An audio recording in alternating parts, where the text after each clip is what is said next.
Are you looking to make Salesforce work exactly the way your business needs it to?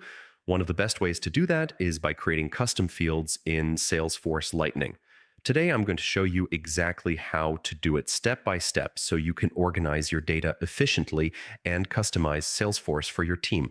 First, log into your Salesforce Lightning account. Remember, you'll need admin permissions or the right access to create or modify fields. Once you're in, head to the upper right corner and click the gear icon. From the drop-down menu, select Setup. This is where all the magic happens. Next, use the Quick Find box on the left-hand side to search for Object Manager.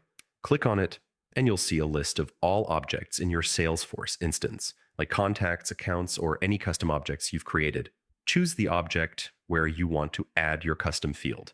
For example, if you're adding it to contact records, click on Contact. In the Object Details view, click Fields and Relationships on the left panel. Here you'll see all existing fields, and this is where we create new ones. Click New, and Salesforce will ask you to choose a field type. You can pick from text, number, date, pick list, checkbox, lookup, formula, and more. Select the type that matches the data you want to capture.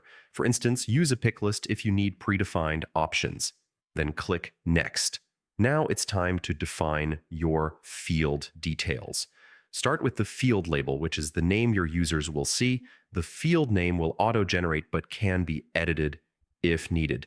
Depending on the field type, you may need to specify the length, values, or other rules. Click Next when ready. The next step is field level security.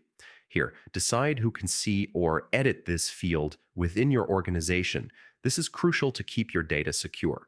Finally, choose which page layouts should display this field. Once you've set everything up, click Save and your new custom field is ready to use. Creating custom fields in Salesforce Lightning gives you the flexibility to tailor your CRM to your exact needs, improving both productivity and user experience. Take a few minutes to explore different field types and settings. It's easier than it sounds, and the impact is huge. Thanks for following along. If you found this guide helpful, don't forget to like and subscribe for more Salesforce tips and tutorials. Your Salesforce journey just got a little easier.